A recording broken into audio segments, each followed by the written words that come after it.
Hello everyone and welcome back to my channel. In today's video I'm going to share some of the things that surprised me when I moved to the United States. I am from the UK, so I will be comparing the US to my home country as well as South Korea, because as some of you may know, I did spend the last 5 years living and teaching abroad in South Korea. So yeah, without further ado, let's jump straight into it. First of all is the small talk.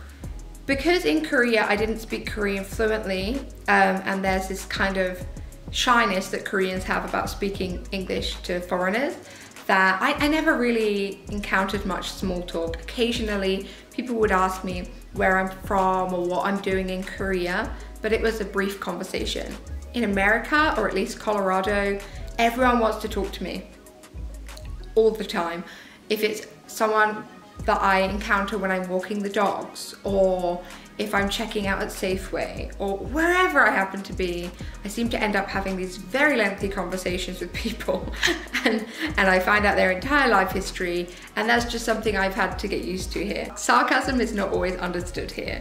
I think that I have quite a dry sense of humor and I am often sarcastic, and I think that doesn't always translate, and some Americans are a bit confused or might think I'm being rude when I'm trying to make a joke.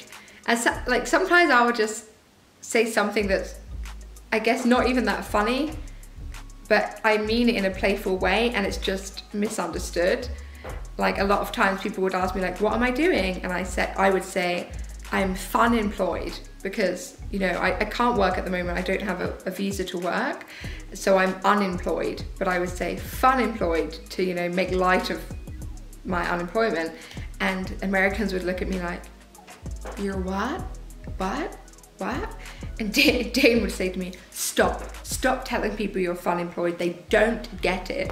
So I learned quickly that they don't get me, and I would just stop trying to be funny, because obviously this is not going to work out. So another thing I have noticed about some Americans, is that they speak really loudly, and it's just so weird. Like, I don't feel like British people speak that loudly, and definitely Koreans don't. Obviously, when Koreans have had a drink, they're loud, they're ajishis, but aren't we all? Yeah, Americans just, they speak very loudly, and there is just some people I've met here and I really like them, but they speak with such volume that I can only spend a limited amount of time with them. And yeah, I know that probably sounds really mean. I'm quite sound sensitive. I just like this quiet life after being in a classroom with having to shout over screaming children. I think that might be why. So yeah, I do think Americans are quite loud. Take that as you will. One thing that's quite frustrating for me as a person that cannot drive at the moment is the fact that there isn't really any public transportation. Where I live in Colorado Springs, it's kind of in the middle of nowhere, and there isn't a single bus stop. I've never seen a bus here, and obviously there's not a train, there's no cycle paths, there's no walking paths, and because America's so vast, everything is really far away. And yes, there is the option of taking an Uber or a Lyft, but it's really expensive. So, like, I just don't feel like I can afford to Uber here. In Korea, taking a taxi is very cheap. Public transport is ridiculously cheap, and it's very accessible. So that's one thing I don't like about living here, but obviously if I could drive, it wouldn't bother me. But yeah, no public transport. So let's talk about dogs, shall we? I had a lot to say about having a pet in Korea, and specifically that Korean people were terrified of my dogs. Now, in America, no one is scared of my dogs, and it's a lot more dog friendly in that there are dog parks and you can take your dogs on hikes. A lot of hikes that we would do in Korea said no dogs allowed, so that's good. But people don't necessarily know how to train or take care of their dogs, and that really irks me. We take our dogs regularly to a dog park nearby, had no issues until recently, where a man, you know, it's an off-leash dog park, all the dogs are playing and running around. Presumably, you would have the common sense not to take your dog to a dog park and have them off the leash if they're reactive. this particular man, his two brain cells weren't communicating that day, and his dog attacked Theo because Theo ran near him, and then his other dog attacked Theo because the first dog did. He ran towards Theo, attacked him, Theo's running off, so we're like, okay. And then they kept chasing Theo, so Dane runs over. Dane has to run over and separate the dogs from Theo, because Theo's terrified, he's crying, he's trying to run away, and this other man's dogs are just chasing him, trying to bite him. And the man didn't do anything, he wasn't proactive, he just stood where he was. And then he comes over to Dane and he doesn't apologize, he just says, my dogs don't really like other dogs. Then don't bring your dog to a dog park. If your dog is attacking my dog, I want to hear, I'm really sorry about that. The first words out of your mouth should be, I apologize profusely. Like, what? And he didn't even leave the dog park, didn't even leave, so we left. And that bothers me. Really, it made me really mad. We have not been back to the dog park since. Another thing that annoys me is that people think leaving their dog out in the backyard is them taking their dog outside. I know a lot of dogs in our neighborhood at least, and I hear them barking constantly. They just must be left outside for hours on end, and I just don't think it's on. But you know, this is America, people can do what they want, and I just have my opinion about how dogs should be looked after, and they have theirs. And it is what it is. So another thing that shocked me was the homelessness problem in Colorado Springs. I just didn't really expect to see so many homeless people, and they seem to gather in specific areas. Like, you'll drive through an area and there will be like homeless people everywhere, like hundreds of people, and they're at the stop signs, they're at the side of the roads, they're outside McDonald's and others different shops and what have you. And it's just like, it's a problem, it's a crisis, and everyone just seems to coexist like these people are invisible. And there are signs everywhere that say don't give money to homeless people, and I don't know, it's just kind of shocking.